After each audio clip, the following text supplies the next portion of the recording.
Hi, welcome to the Leaving California webinar. My name is Terry Gilliam. I am the founder and administrator, one of the administrators of the Leaving California group. Today it is my honor to welcome Isaac Chavez. Isaac is a longtime real estate professional and a resident of the Boise metro area. Isaac is a military veteran, husband, father, and all-around great guy.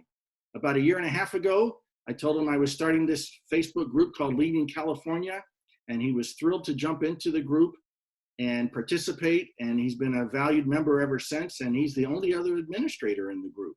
So welcome, Isaac. Nice to have you. Thanks, Terry. I'm so excited to join you today. The weather is wonderful here right now. It's a sunny day. I can't think of a better day to do this. That's great. And Isaac, you know, one of the first things that you taught me when I met you is that the name of the area you live is pronounced Boise, not Boise. Now, my whole life, living all around the country, everybody says Boise, Idaho, but you taught me that it's pronounced Boise. So I want to bring that up first so that people who visit your area don't look out of place. That's true. It's pronounced with an S, not a Z. So Boise. And we all make that mistake when we move here, but you're corrected pretty quickly.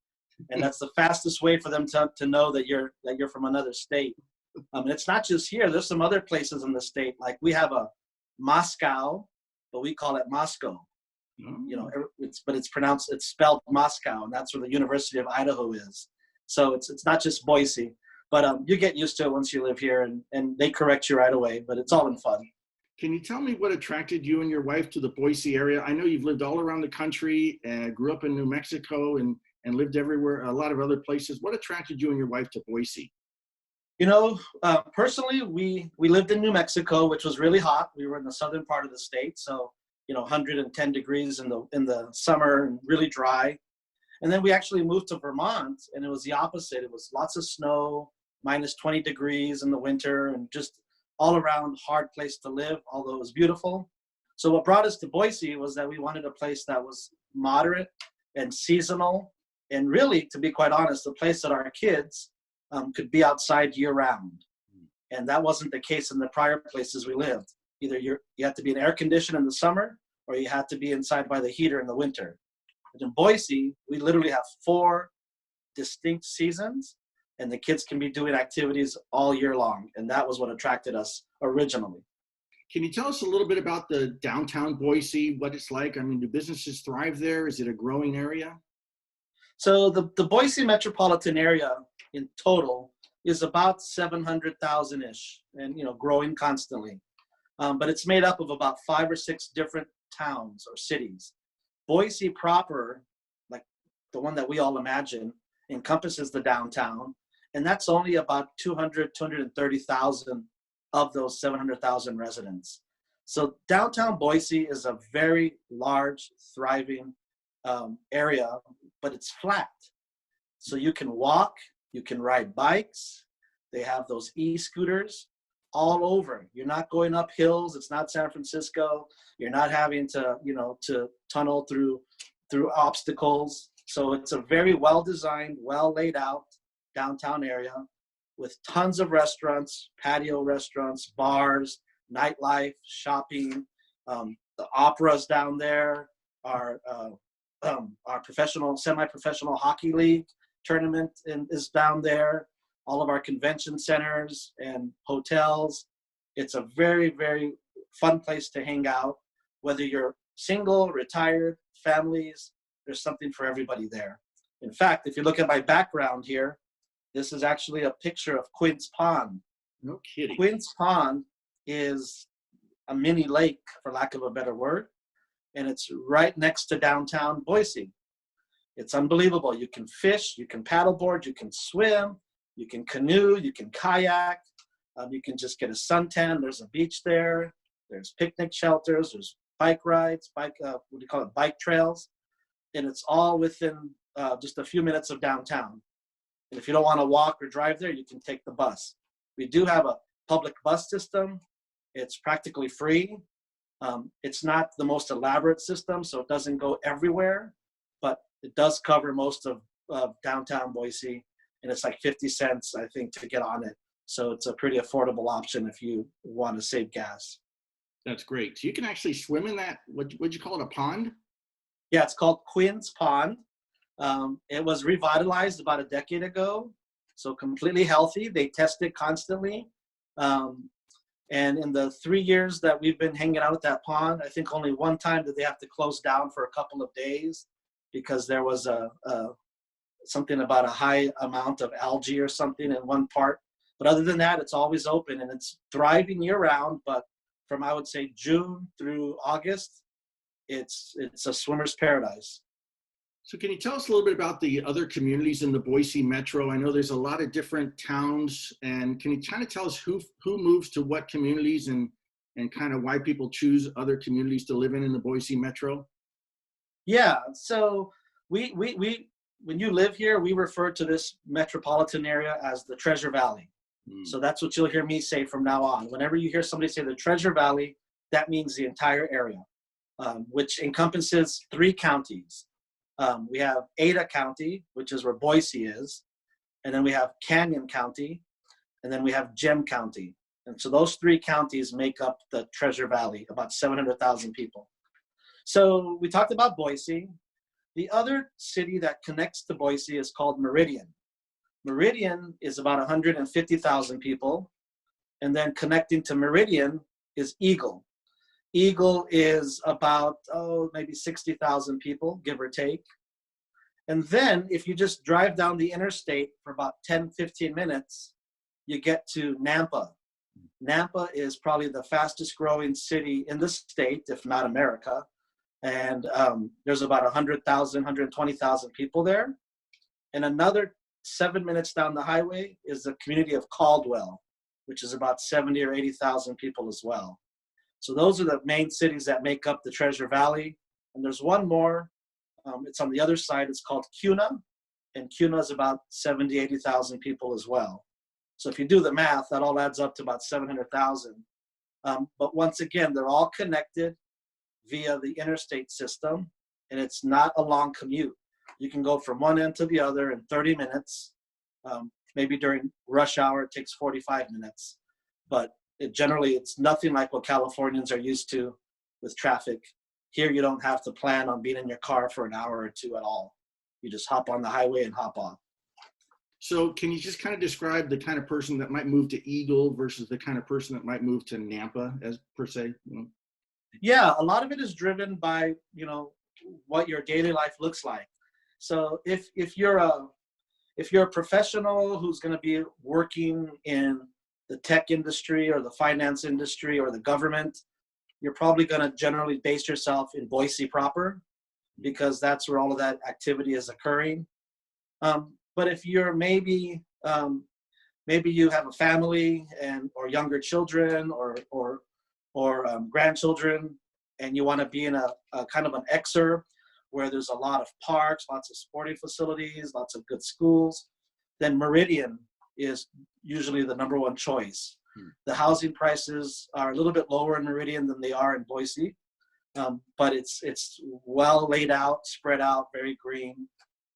Eagle is an interesting place. Eagle attracts all kinds of people, but it is a little bit of the, the higher end market. So the housing prices are definitely higher than the rest of the Treasure Valley. There's lots of country clubs, golf courses, lots of high-end amenities.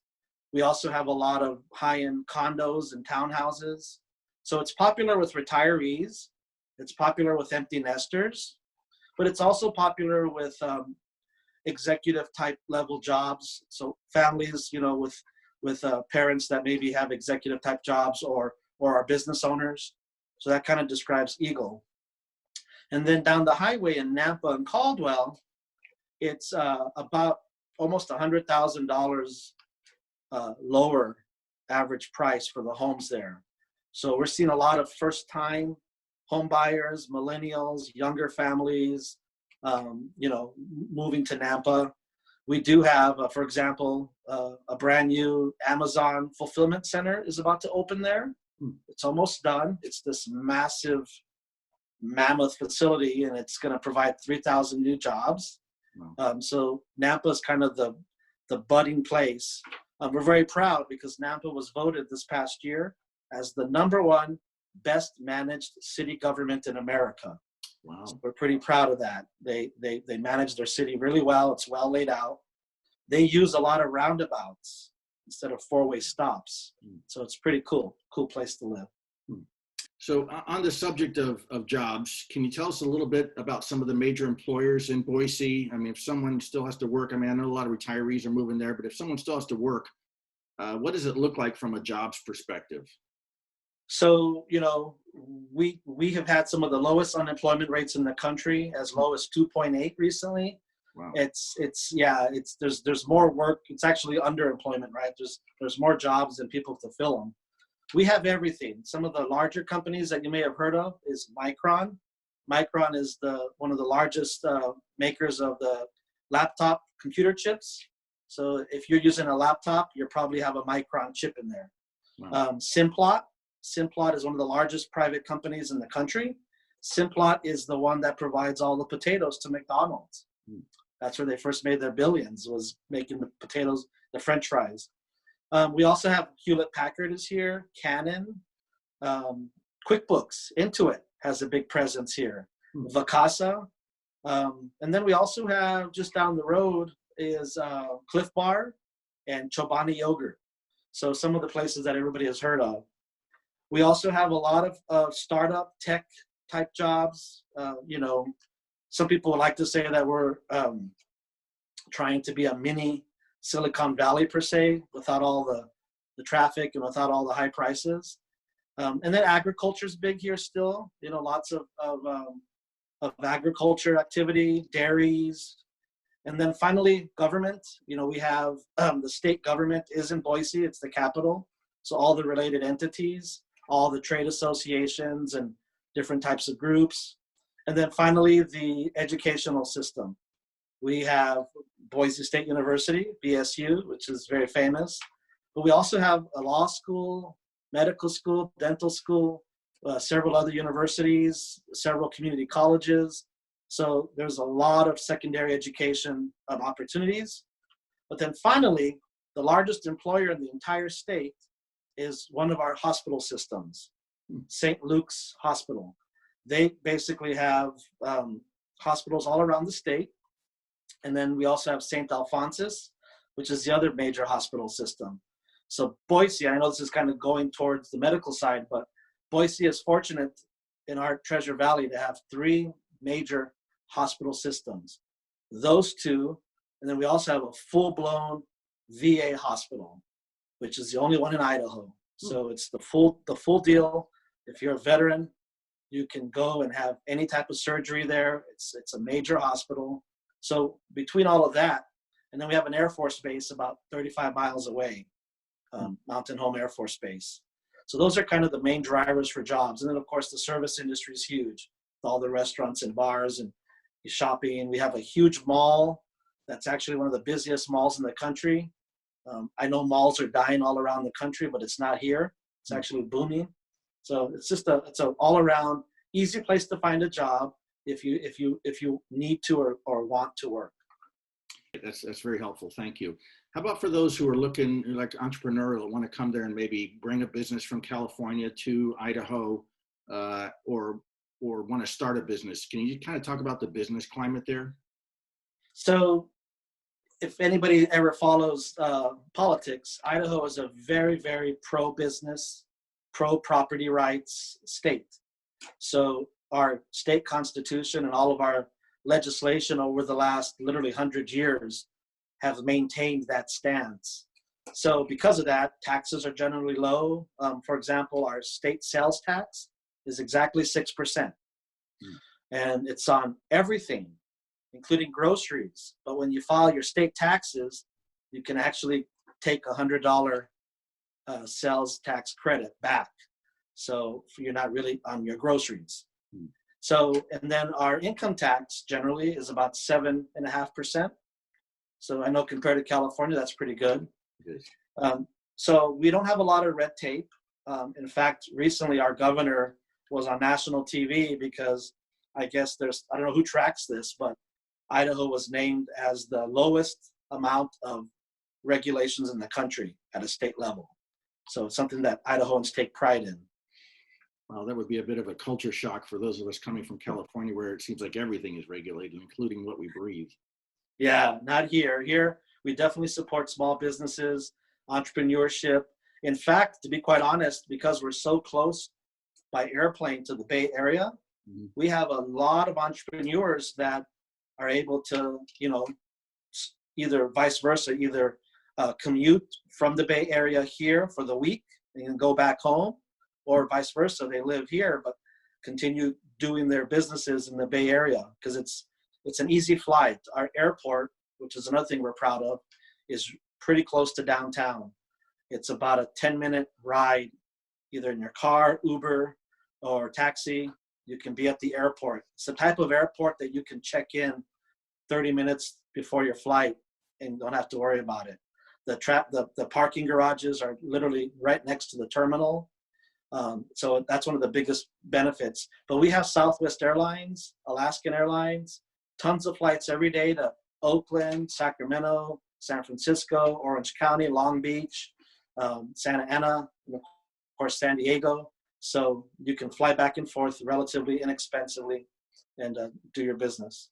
Obviously, home ownership is important to a lot of people. Can you just kind of touch upon property taxes? That's a big deal here in California and a big expense for many of us. Can you tell us about the property taxes, what they're based on in Idaho? So the cool thing about Idaho is we are not a home rule state. And that's kind of a government term, but in Idaho, local municipalities don't have the power to increase their local taxes. Wow. So that's why the sales tax that I mentioned at 6%, that's a statewide sales tax. Local governments, including Boise, don't have the power to add on top of that. And I know that's pretty rare in this country because most places, right, the local government just keeps tacking things on. And I'm not going to lie to you, the local governments don't like that, but that's just the way it is. So the legislature has to give permission for that. So property taxes are kind of in the same boat. We have two property taxes. We have one for residential real estate and one for investment real estate. So if you live in the home, they have what's called a homeowner's tax exemption. And that gives you $100,000 cut off the top of your value. Wow. And then you're taxed on the rest. If you're an investor, you don't get that $100,000 haircut. Mm-hmm. But on average, here in Ada County, where we're talking mostly in the Treasure Valley, your property taxes are generally just about 1% of the home value. So if you're buying a $350,000 house, then your property taxes are probably going to be about $3,000 to $3,500, give or take. The good news about our taxes, though, is that we are one of only 8 non-disclosure states. And what that means is that the sales price of your property is not shared with the government. So or the public. It's non-disclosed. So what that means is there's no transfer taxes. That also means that there's no lightning assessments or lightning appraisals. So the government in Idaho only allows property taxes to be raised a maximum of 3% a year. Doesn't mean they have to be raised that much, but that's it. So we've had some massive appreciation over the last decade here, but the property taxes have not gone up accordingly because they're not allowed to. So that's one of the benefits of buying property in Idaho, is that the taxes are relatively low. There are no hidden fees.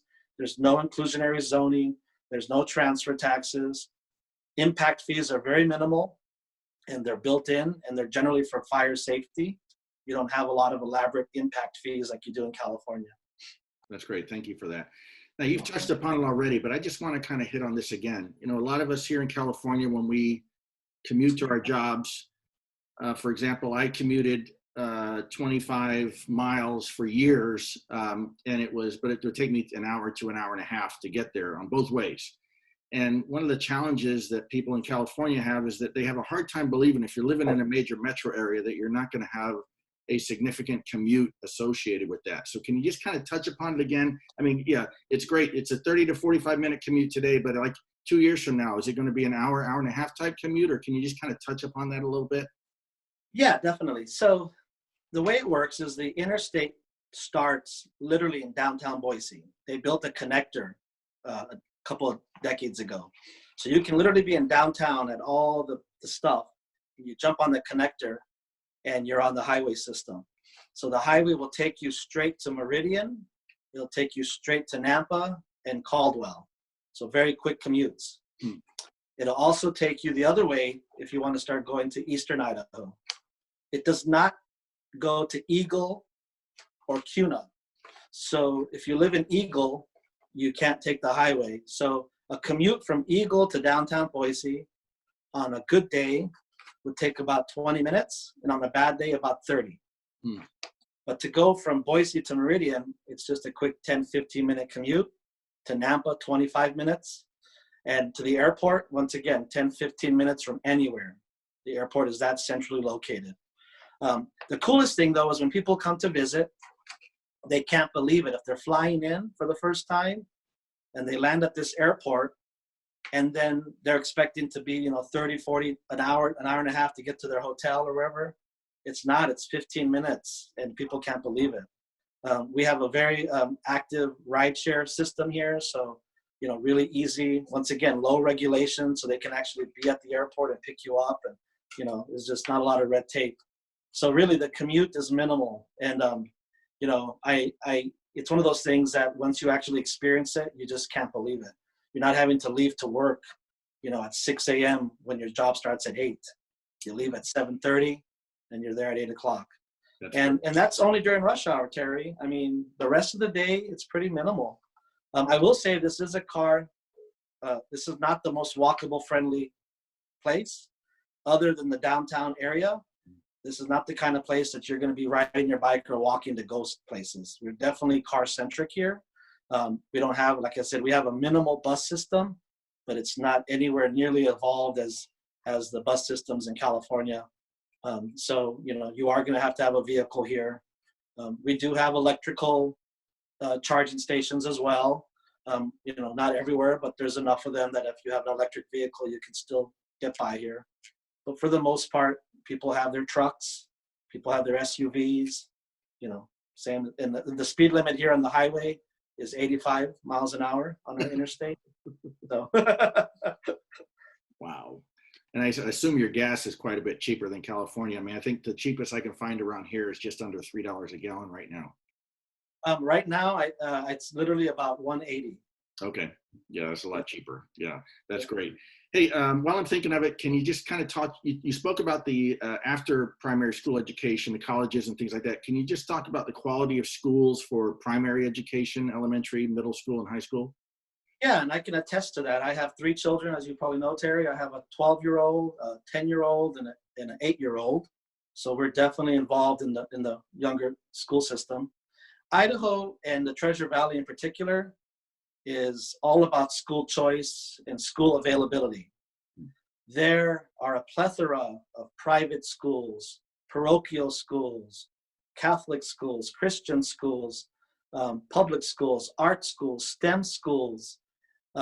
There is a huge acceptance of homeschooling in Idaho in general, but especially here. So everything is there. So no matter what your grasp is, it's here. We have great public schools, and the public schools are usually well built and have all the amenities that you come to expect. And because we're not landlocked, most of our public schools have huge, playgrounds and basketball courts and all the things you would expect with land. And all of our playgrounds and parks are fully green year round here. Water is very plentiful in Idaho. There are no droughts. So, and water is very cheap here. So you can irrigate your lawns of the schools in your homes for almost nothing, just a couple $100 a year. So the school system is great. We actually have our kids. One of them goes to a full-time private classical Christian school. And my other 2 go to a hybrid homeschool, and they go to school. So 3 days a week they're at home, 2 days they're at school, but the teachers manage all the curriculum. So it's not like full homeschooling, but there's a ton of support groups for full-time homeschoolers, a ton of activities. believe it or not, there's even a government program that will provide a subsidy for books and things if you are a full-time homeschooler. It's up to, I think it's $750 per kid per semester. You can get reimbursed for buying, the textbooks and all the computers and things that you need to homeschool. So it's very different from most parts of the country, very widely accepted, and everybody gets along. It's a very, very congenial system. You don't have a lot of conflict between those that go to public schools and that don't. It's not like that at all. Thank you for that. Hey, you touched upon it briefly there. Can you talk us, one of the greatest things about California, if not the greatest thing, is the weather. I grew up in Florida. I grew up sweating and in my elementary school, which didn't have air conditioning. And then I'd never known there was a place like California where most summer days it's in the 80s and there's no humidity.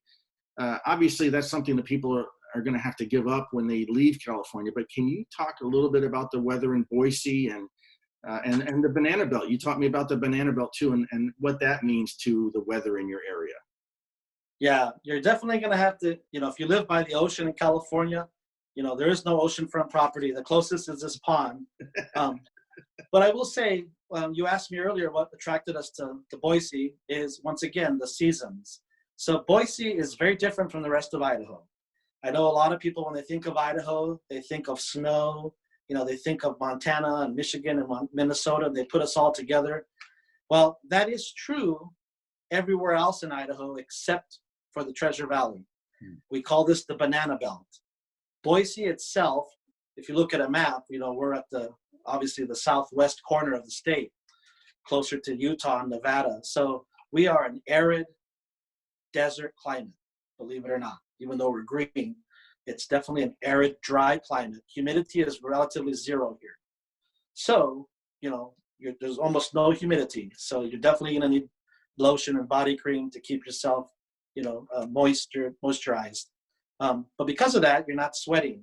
You go out for a jog or for a walk, or you go to your car to go to work, you're not drenched in sweat. We were really happy for that. One of the reasons we moved here is we wanted that dry climate. So we have about 230 days a year, according to the internet, of sunshine. It feels that way. Right now it's about 73 degrees, totally sunny, not a lot of cloud cover. We don't have pollution here. There's no smog. There's nothing in our air, so the sky is always clear and clean. You can breathe the air. We have about 80 days of precipitation, but our precipitation is very minimal. Once again, we're not in the rest of Idaho, so it doesn't snow much in Boise proper. Believe it or not, we might get a dusting once or twice every winter, maybe a couple of inches, but it's all gone within a couple of days. Now you drive 45 minutes away, and you can be in a ski resort where there's a ton of snow, but not here in Boise. So you don't have to worry about snow tires and chains. About once a decade, it snows dramatically. And it happened about 4 years ago. It snowed a lot. But that's about it. Since then, it's just been minimal. Same with rain. It never really thunderstorms. We don't have natural disasters in this area. We don't have typhoons and tornadoes or, things like that. It's a pretty easy place to kind of plan your schedule. You kind of know that you're going to be able to you're going to be able to have your barbecue in the month of October, or you're going to be able to do whatever you think you can do. The weather does not surprise you here. It's pretty stable. That's great. And then since you have so many days of sunshine, it doesn't create any kind of fire hazard or anything. You don't have wildfires, do you? Not here. Nope, not in the Boise area. Once again, it's very wet here. We have this pond that I just told you about, but if you get up to Nampa, which is about 30 minutes away, we have one of the largest lakes in the whole state called Lake Lowell, Lowell. It's massive. And we have, all kinds of rivers here, right? We have the Boise River, we have the Snake River. So we have so many outlets of water, and I've never heard of any type of forest fires in this part of the state. We do get, though, full transparency. Whenever they have the huge fires in California, it does sometimes reach us here as far as the inversion in the air. And so, it is common to have several days whenever the fires are really big in Northern California, for our air quality to go down pretty low. But it's never more than a couple of days, and so that's one of the byproducts of being close to California with all the forest fires there. Yeah, that's too bad. Well, finally, I'd like to touch upon politics. I mean, it's the third rail for a lot of people. Most people don't want to talk about it, but it's one of the reasons many people want to leave California. So if we can touch upon a couple of things that are really important to some people.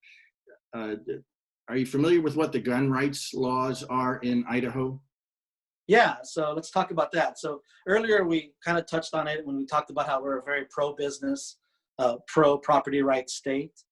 So in general, our state government is a very conservative government, and it has been for generations. And so we have zero gun restrictions pretty much. You don't need a permit to conceal carry or open carry. You actually don't even need to get a background check if you're buying from a private owner or from like an auction. Only if you buy a weapon from a federal arms dealer you do. But as long as you're 21 years and older, you don't need any type of permit in Idaho. So we have huge hunting grounds. Hunting is big here. Lots of elk, deer, sometimes bear, just year-round hunting. So gun rights are very sacred here. Second Amendment's really powerful here. We also have medical freedom as far as things like vaccinations. We do still have both medical, religious, philosophical exemptions for immunizations and vaccinations. The school will tell you that if you want to take that exemption, that's fine, as long as you are aware that if there's an outbreak in the school, your child will be asked to stay home until it's over. So but they'll definitely let you enroll. So in that aspect, we have that type of government.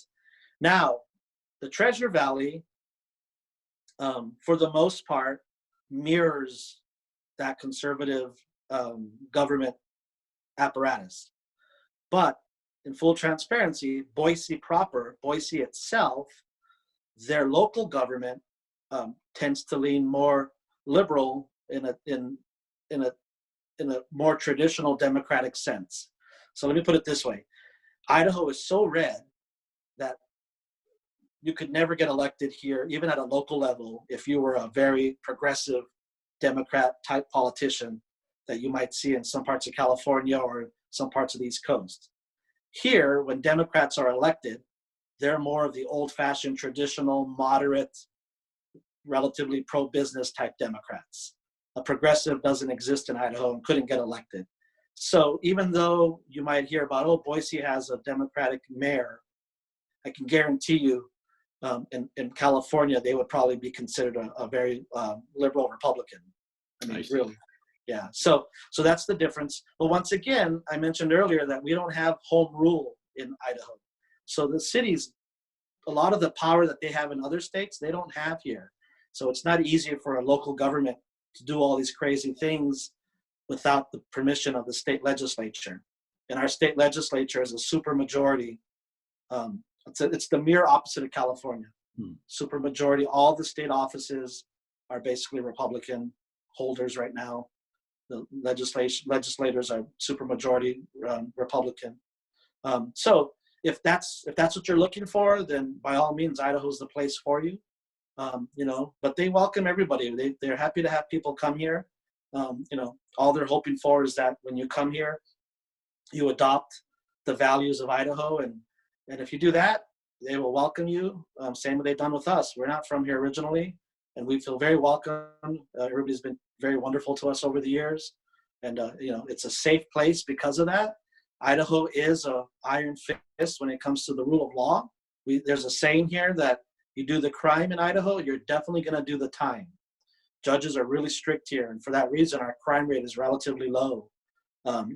Here, when there's a violent crime, it's still on the front page of the paper because it's that rare. So, because of that, marijuana is not legal in Idaho. Even though it is on the border states, it's not here. Idaho will probably be the last state, if ever, to legalize marijuana because of their values. We didn't talk about it, but I should touch on religion. Mm. Idaho generally is a very religious state. We have a very large Church of Latter-day Saints or Mormon, how do you say, a very large community.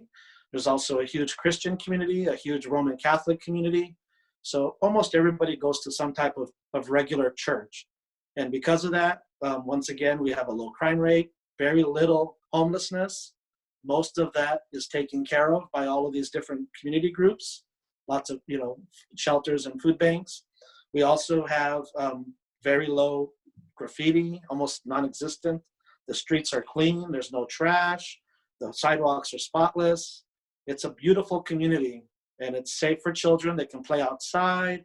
You're not going to worry about, that kind of going for walks in the evening. So in general, it's just a wonderful place to live, and there's plenty of land. So we're not in any shortage of running out of space, to build. And on that note, I assume you're getting a lot of building going on in your area. Yes, we can't build fast enough. So California is like the water hose. And those of you that are watching this, you understand that because that's why you're part of this group. Because there's 40 million of you, maybe, give or take. Was it 35, 40 million Californians? 40, and there's 2.5 million of us. The amount of people that want to move here, not only from California, but Washington and Oregon, we can't keep up with the building. We're on average about 5,000 new construction units behind every single year. Wow. And we're building as fast as we can, and it's just not catching up. So for that reason, our inventory of available homes is very low. It's one of those markets where, it's unfortunately, it's not really much of a buyer's market. But the cool thing about it, though, is once you buy a property here, you're going to see the appreciation really fast. It doesn't take a decade to grow your wealth. It takes 2 years, and you're making 30% profit already. So for that reason, a lot of people here have really seen some serious personal real estate wealth accumulate over the last 5 or 6 years, just from buying a $150,000 house, and now it's $350,000. And so those are the positive things of coming here to Idaho, especially the Boise area. The Treasure Valley just has so many positive features to it. I mean, people say, oh, well, you're a realtor, so you're only going to talk about the great things. Well, I'll tell you what, though. I moved here as well. So I didn't come from California. I came from Vermont. But it's been wonderful for our family in every possible way. I can't even think of one complaint or negative thing at the top of my mind, because I was trying to think, I got to give them one thing. And I really can't think of it. I mean, it's compared to California and the East Coast where I came from, it's so much cheaper. I'll give you an example. My family of 5 in a 2,000 square foot house with a dog, working from home because my wife and I are both realtors. Our average electric bill, and I've told Terry this before, is about $50 to $60 a month. And that's with electric stoves and a large refrigerator and computers and TVs. Our water bill, same thing.